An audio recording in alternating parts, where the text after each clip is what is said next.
pasada del jueves, nosotros quisiéramos mencionar que los hermanos de Macedonia acá son varias iglesias representadas, no solamente Macedonia es el lugar, pero sabemos que había pequeñas ciudades tesalónicas, ¿no? Había otras ciudades como Filipos y también Berea, ¿no? Entonces todo esto involucra lo que es Macedonia. También miramos otras cosas más, que lo que se manifiesta acá es que la gracia, ¿no?, de los hermanos de Macedonia, que le hacía falta a la iglesia de Corinto. Entonces, ¿qué está haciendo el apóstol Pablo acá a los hermanos? Es estimular a la iglesia, ¿no?, que esta iglesia relativamente de los hermanos de Corinto era una iglesia que es rica, porque vemos acá que Pablo les pone como ejemplo las iglesias de Macedonia. Había muchas cosas que tenía la iglesia de Corinto. Acá dice en el versículo 7, abundáis en fe, en palabra, en ciencia, en toda solicitud. O sea, eran características que esta iglesia tenía los hermanos de Corinto. Pero nunca podemos decir que ya estamos completos, porque siempre falta algo más, ¿no? Y ese algo más es lo que tenían las iglesias de Macedonia. Entonces, estas iglesias fueron establecidas por el apóstol Pablo, acuérdense, en su segundo viaje misionero, y comprendía Filipos, incluía Tesalónica y Berea. Ahí usted puede ir a partir de Hechos 17, ¿no?, cuando va con Pablo y Silas. También estas iglesias eran objeto de la gracia salvadora del Señor. Mire lo que dice el versículo 1, dice: hacemos saber la gracia de Dios que se ha dado a la iglesia de Macedonia. ¿Y cuál era la gracia de Dios? Por favor, mire el versículo 9, porque ya conocéis que dice la gracia de nuestro Señor Jesucristo, que por amor a vosotros se hizo pobre, siendo rico, que para con vosotros con su pobreza fueseis enriquecidos. Entonces, Pablo usó la palabra ¿qué? Gracia. Y esta palabra gracia la vas a ver por este capítulo y el siguiente 10 veces. En el versículo 9, en el versículo 4, ahí dice claramente, dice, y pidiéndonos con mucho ruego que le concediésemos el privilegio. Esa palabra privilegio también es gracia.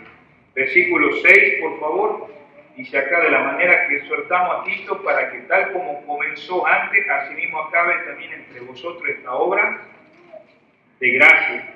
Y el versículo 19, por favor, del mismo 2 de Corintios 8, y no solo esto, sino también fue designado por las iglesias como compañero de vuestra peregrinación para llevar este donativo. Esa palabra donativo es la palabra gracia, ¿no? Es claro que se usa este término para referirse a la ayuda, ¿no?, que los hermanos en la gracia dieron monetariamente a estos hermanos en otros lados. Entonces, el que participa de la salvación por gracia, como todos nosotros y como estos hermanos, debe de ofrendar con gratitud, motivado por ese favor que inmerecido. Entonces, ¿cuál era la motivación? Ahí lo ve en el versículo 9, porque ya conocéis que dice la gracia de Dios. ¿Quién es esa gracia? El Señor Jesucristo, ¿no? Lo dejó todo por amor, que dice, de vosotros. Se hizo pobre siendo ¿qué? Rico. Entonces, ¿cuál era la situación de estos hermanos en la que vivían los macedonios? ¿Cuál era la situación? No nos olvidemos. Es semejante a nuestras circunstancias actuales, ¿no? Acuérdense que eran perseguidos, del versículo 2, dice que estaban en gran prueba de tribulación. O sea, acordémonos que esa tribulación era por causa de ¿qué? De la persecución, porque habían creído al Señor, perdieron casa, fueron expulsados del linaje judío, habían sido menospreciados por sus vecinos. Desde el principio, cada una de estas iglesias habían padecido la persecución. Pero vemos acá que Pablo escribe su gran, ¿qué dice? Prueba de tribulación. En esta noche usted tiene una gran prueba de tribulación. Hay gente que está pasando grandes tribulaciones en otros lados. Sin embargo, ¿qué destaca? Había abundancia de gozo en nuestros hermanos. Que estaban, ¿qué dice? Gozosos, dice el versículo 2. ¿En medio de qué? De la aflicción. Su gozo en Cristo abundaba y desbordaba, como una copa cuando vos le pones agua y empieza aquí a rebalsar. Y sigue saliendo y saliendo y saliendo, sale por los costados. Así es la vida del creyente en medio de la persecución, en medio de la aflicción, en medio de esta gran prueba como estos hermanos. No se podía contener estos hermanos del gozo que había. ¿Sí? ¿Es el mismo Señor que tienen ellos nosotros en esta noche? Claro que sí. Otra cosa más, eran pobres. Y cuando hablamos de pobreza, ahí del versículo 2, dice que habla de profunda, ¿qué dice? Pobreza. O profunda pobreza. Y esta palabra profunda, algunos que se recuerdan, significaba literalmente que ya estaban en extremo de morirse ya de hambre. Algunos de nosotros estamos muriéndonos de hambre en esta noche. Vámonos a considerar, digamos, lo que eran ellos y lo que nosotros pasamos, para no justificar que realmente Dios quiere obrar en nuestra vida como obró en ellos. Dice que literalmente su extremo era de morirse de hambre. El área en que antes era rica había pasado 3 guerras. Estamos hablando del lugar donde estaban estos hermanos. Y los romanos ahora se habían apoderado aún del oro y de la plata de estos lugares y de las regiones. Y los impuestos, hermanos, ¿no?, que ellos tenían que pagar, porque todos pagaban impuestos, era insoportable. Entonces, miramos hasta dónde habían llegado, pero sin embargo, ¿qué destaca? Su generosidad. Usted está pasando necesidad económica, no deje de ser generoso. Usted está pasando situaciones difíciles, hasta de hambre, acuérdese de la viuda que el Señor la estuvo mirando. Dio de todo lo que dice, de su sustento, su ofrenda. A pesar de la circunstancia, estos hermanos ofrendaban. La pobreza, la persecución, no son excusa válida para dejar de contribuir a la causa del Señor.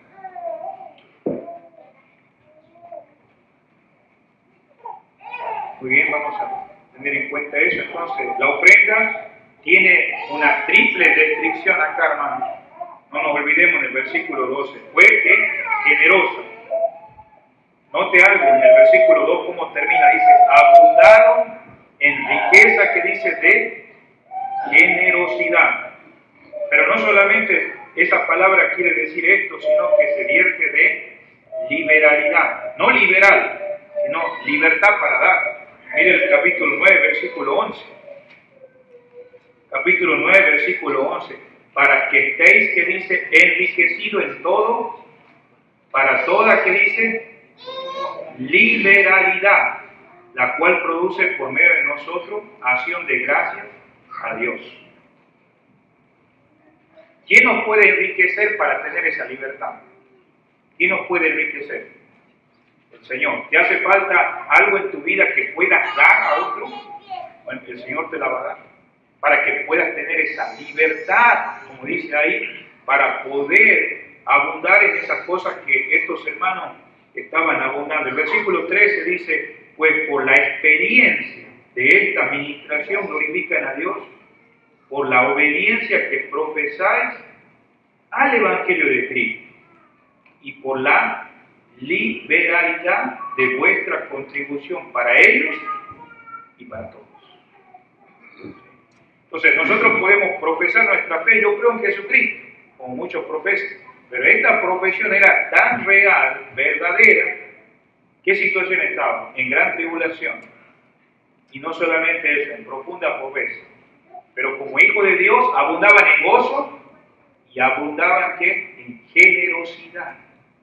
¿Sí? Si nosotros en esta noche nos llamamos cristianos, hermanos, estamos pasando situaciones emergentes, el Señor dice acá, hermanos, el evangelio que nosotros hemos profesado nos va a dar esa libertad para contribuir, no solamente para ellos, como dice, sino para quién, para todos.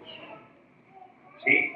Eso puede ser real en nuestros tiempos, en nuestros días, como pasaron nuestros hermanos. Claro que sí, puede ser verdad eso. ¿Sí? Si no, estaríamos dudando de la palabra. Pero la palabra es bien claro que estos hermanos, en medio de persecuciones, no fueron excusa válida para dejar de contribuir a la causa del Señor. Entonces, note algo, fue generoso en primer lugar, literalmente con sencillez o simplicidad. Esta palabra tiene que ver primeramente con la actitud con que damos.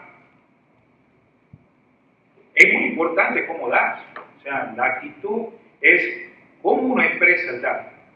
O sea, nosotros podemos decir, como estas personas, había necesidades en ellos, pero también escuchaban la necesidad en otros. Y podrían decir, uy, otra vez tenemos que dar. Nosotros también estamos necesitados. Nosotros también estamos pasando grandes tribulaciones. Nosotros también estamos pasando una profunda pobreza. Pero no había eso. Vemos acá claramente que estas palabras tienen que ver primeramente con la actitud. La única motivación que ellos poseían para socorrer a los hermanos necesitados, no buscaban alabanza para sí mismos. Con el paso del tiempo, la palabra adquirió más fuerza en sus vidas personales. La suma de la contribución era más grande comparada con su profunda pobreza. Este ejemplo que dan los de Macedonia no solamente lo dieron en una ocasión, en reiteradas veces, pero siempre estaban en una situación como la estamos mirando, que Pablo menciona, en la gracia del Señor abundaron ¿qué? En gozo, y abundaron, ¿sabe qué? En ser personas dadivosas. Esto nos enseña que también los pobres pueden ser generosos. ¿Nos enseña eso? Claro que sí. O sea, si nosotros decimos, pastor, yo estoy pobre, hermano, ¿estaban pobres estos hermanos? ¿Qué excusas tenemos para no poder participar en nuestros días? De dar con generosidad y dar, digamos, con ese gozo del Señor. Segunda cosa que podemos ver fue voluntaria. En el versículo 3 menciona en la primera parte, dice, pues doy testimonio que con agrado han dado, conforme a sus fuerzas. Era voluntario. ¿Habían dado con qué? Con agrado. Si hoy en día resucitaran los hermanos estos de Berea, de Tesalónica, los hermanos estos que son mejores, hoy en día, ¿sabe qué? No diga más. Porque vamos a ver más adelante que ellos rogaban que querían participar, dieron con agrado. Pablo no tuvo que presionarlos o rogarlos para que dieran. Su ofrenda era completamente ¿qué? Voluntaria. No estamos hablando de diezmo, estamos hablando de ofrenda de necesidad de los hermanos. Pablo no tuvo que poner una presión, sino que con agrado, dice el versículo 3, y su propia, ¿qué dice? Voluntad.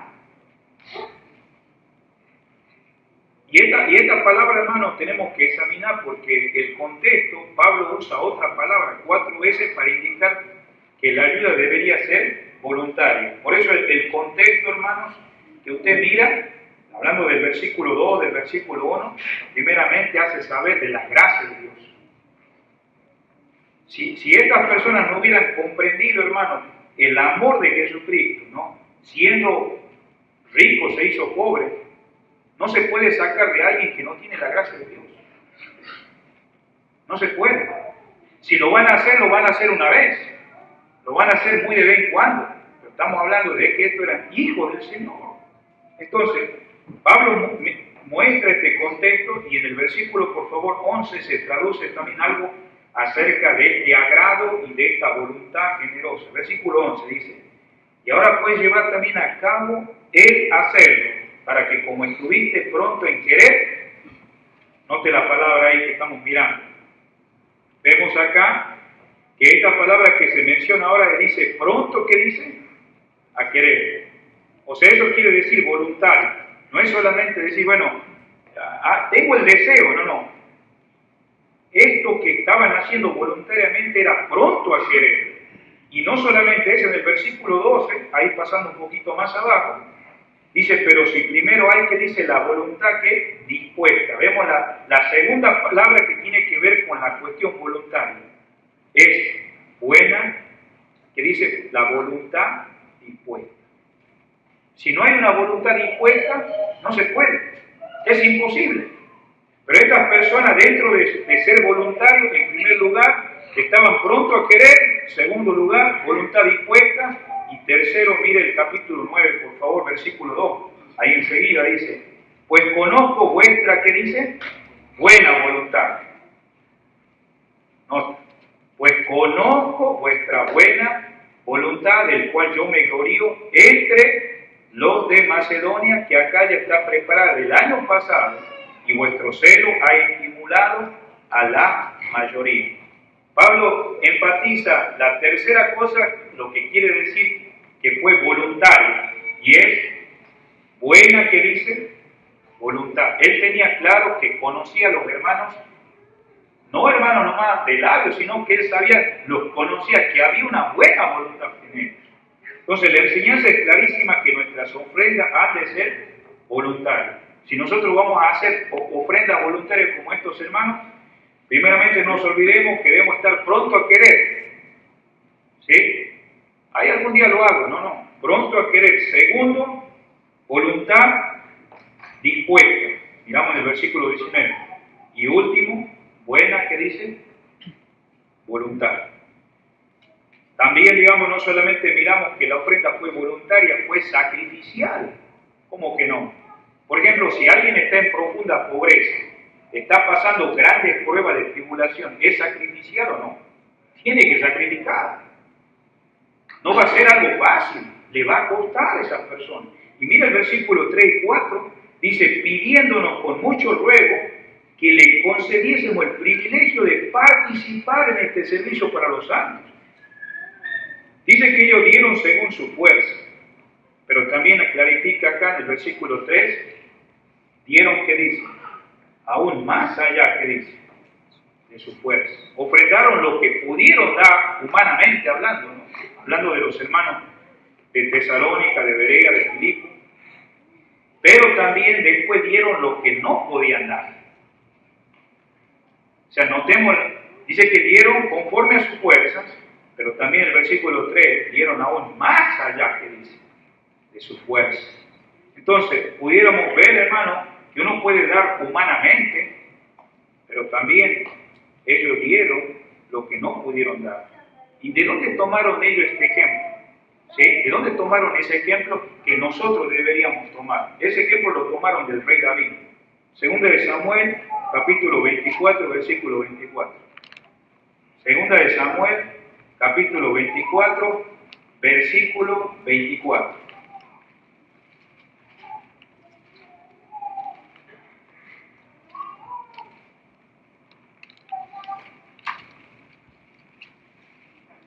Dice la palabra de Dios así, y el rey dijo a Arauna, no, sino porque, en el versículo 24, hermano, y el rey dijo a Arauna, no, sino por precio te lo compraré, porque no ofreceré a Jehová mi Dios holocaustos que no me cuesten nada. Entonces David compró la era y los bueyes por 50 siclos de plata. Y edificó allí David un altar a Jehová, y sacrificó holocaustos y ofrenda de paz. Y Jehová oyó las súplicas de la tierra, y cesó la plaga en Israel. Entonces, ellos miraban, hermanos, que no ofrecían al Señor lo que no les costaba. Estamos hablando de los hermanos de Macedonia. ¿Quién eran? De Tesalónica, de Filipo, de Berea. O sea, lo dieron con sacrificio. El sacrificio era tal que Pablo no quería recibir su ofrenda. ¿Y cómo sabemos que Pablo no quería recibir su ofrenda? Volvamos de vuelta a 2 de Corintios capítulo 8. Ahí donde hemos estado al principio. Estamos mirando algunas cosas que se dijeron y otras cosas nuevas, claro. Dice el versículo 4, pidiéndonos con mucho ruego que le concediésemos el privilegio de participar en este servicio que dice para los santos. Entonces, este sacrificio, que vemos que era sacrificial, debido a que estaban en profunda pobreza estos hermanos, más allá también de que estaban en gran tribulación, Pablo no quería recibir esta ofrenda, tomando en cuenta su situación. ¿Sí? Usted puede estar en ese lugar de Pablo en nuestros días y ver que alguien que está pasando pobreza deja de comer para darte a ti, pone aún las cosas que tiene a su alcance para dártelo a ti. Entonces, dice que estos hermanos le rogaron y tomando en cuenta esa situación, el apóstol consideraba el sacrificio demasiado grande y se rehusaba, ¿no?, a aceptar este donativo de estos hermanos. Pero ¿qué pasó? No lo hizo, sino hasta después de escuchar que dice sus muchos ruegos. Por eso nota el versículo, bueno, dice, pidiéndonos, que dice, no dice con un ruego, con muchos ruegos.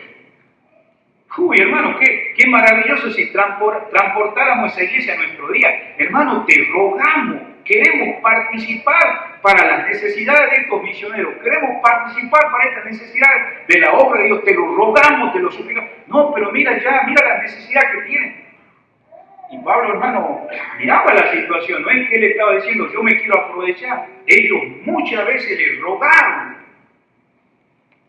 Y entonces tuvo que escuchar tanto estos ruegos que le insistieron que recibiera la ofrenda, a pesar de que había un sacrificio que representaba para estos hermanos.